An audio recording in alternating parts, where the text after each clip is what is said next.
ഇന്ന് ഞായറാഴ്ചയില്ലേ, ഇന്ന് കുറച്ച് സമയത്ത് വീഡിയോ ഒന്ന് എടുക്കാമെന്ന് വിചാരിച്ചപ്പോൾ രാവിലെ നമുക്ക് പുട്ടാണ് കാപ്പിക്ക് വേണ്ടിയിട്ട്. അപ്പോൾ ദച്ചൂട്ടന് കാപ്പി വേണ്ടാന്ന് പറഞ്ഞിട്ട് പൈനാപ്പിൾ മതിയെന്ന് പറഞ്ഞത്. അപ്പോൾ ഞാൻ പുട്ടുണ്ടാക്കിയ സ്ഥലവും ആ സാധനങ്ങളൊക്കെ അവൻ വന്നിട്ട് വെള്ളം ഒഴിച്ച് കുഴച്ച് കുളമാക്കി ഇട്ടിട്ടുണ്ട്. അതിനുശേഷം എന്താ എൻ്റെ മണി പ്ലാന്റ് ഉണ്ട്, ഞാനിത് ബോട്ടിലായിട്ട് ചെയ്തിട്ട് വെച്ചതാണ്. ഇത് അടുക്കള വെച്ചേക്കാണ്. ഇനി നമുക്ക് കപ്പയാണ്. ബീഫ് രാവിലെ ഏട്ടൻ വാങ്ങിച്ചുകൊണ്ട് വന്നിട്ടുണ്ട്. അപ്പോൾ ഇന്ന് നമ്മൾ കപ്പയും ബീഫും കൂടി കൂട്ടിക്കുഴച്ച് വെക്കാമെന്ന് വിചാരിച്ചിട്ടുണ്ട്. കുറേ നാളായി ഇത് കഴിക്കണമെന്ന് വിചാരിച്ചങ്ങനെ നമ്മൾ കപ്പയൊക്കെ റെഡിയാക്കി വെച്ചിട്ടുണ്ട്, വൃത്തിയാക്കി വെച്ചിട്ടുണ്ട്. അതിനിടയ്ക്ക് വെച്ച് നമ്മൾ ബീഫിന് വേണ്ടിയിട്ടുള്ള സവാളയും ഇതൊക്കെ അരിഞ്ഞ് വെച്ചിട്ടുണ്ടാകും. നമ്മൾ കപ്പ വെന്തിട്ടുണ്ട്. ഇനി അടുത്ത ബീഫിന് മസാല പുരട്ടി രാവിലെ തന്നെ ഞാൻ ഫ്രിഡ്ജിൽ വെച്ചിട്ടുണ്ട്. അതിനിടയ്ക്ക് നമ്മൾ അതൊക്കെ ചെയ്തതിന് ശേഷം ഓടിപ്പോയി കുളിച്ചിട്ടുണ്ട്. വന്ന് നമ്മൾ റെഡി ആവുകയാണേ. ദൃശ്യക്കുട്ടിക്ക് ഡ്രോയിങ് ക്ലാസ് ഉണ്ടായിരുന്നു, അത് കഴിഞ്ഞ് നമ്മൾ വിളിക്കാൻ പോവുകയാണേ.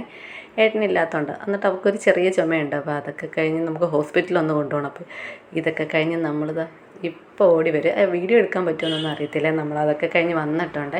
അങ്ങനെ ബീഫ് റെഡി ആയിട്ടുണ്ട്. പിന്നെ കപ്പയും കൂടി കൂട്ടി ചേർത്ത് കുഴച്ച് വെച്ചിട്ടുണ്ട്. അങ്ങനെ ദച്ചൂട്ടനും ദൃശ്യക്കുട്ടിയും കൂടി ഇവിടെ നിന്ന് വഴക്ക് കൂടുവാണ്. അതിനുശേഷം ഞാൻ എന്താ ഒക്കെ റെഡിയാക്കി വന്നിട്ട് ദച്ചൂട്ടനും ചോറ് കൊടുക്കുക. അങ്ങനെ ദൃശ്യക്കുട്ടിക്ക് ക്യാമറ ഓണാക്കിയിട്ട് ഉടനെ അങ്ങ് ഡാൻസാണ്, എപ്പോഴും ഡാൻസ് തന്നെയാണ്. അങ്ങനെ ദച്ചൂട്ടന് കപ്പ വേണ്ടാന്ന് പറഞ്ഞിട്ട് ചോറാണ് കൊടുക്കുന്നത്. അങ്ങനെ അവൻ ചോറൊക്കെ കഴിച്ചതാണ്ട് ഇവിടെ നിൽക്കുവാണ്. അതിന് ശേഷം ഞങ്ങൾ കഴിക്കുവാണ്. അപ്പോൾ ദൃശ്യക്കുട്ടി പറയാം കുറച്ച് എരിയുണ്ടെന്ന്, ബീഫിന് എരിയില്ല, അതൊരു ടേസ്റ്റ് ഇല്ലല്ലോ എന്നൊക്കെ പറഞ്ഞ് ഞങ്ങളിന്ന് ഉച്ചയ്ക്ക് ചോറ് കഴിക്കാതെ ഇത് തന്നെയാണ് കഴിച്ചത്. അപ്പോൾ ഏട്ടനില്ല, ഞങ്ങൾ മാത്രമേ ഉള്ളൂ. അപ്പോൾ ഇനി ഉച്ചയ്ക്ക് വരെയുള്ള വീഡിയോയേ ഉള്ളൂ. അതിന് ശേഷം ഇതിനെ രണ്ടിനെ ഒന്ന് ഉറക്കണം. അപ്പോൾ അത്രയേ ഉള്ളൂ വീഡിയോ. എല്ലാവരും ഒന്ന് ലൈക്ക് ചെയ്യണം, ഷെയർ ചെയ്യണം.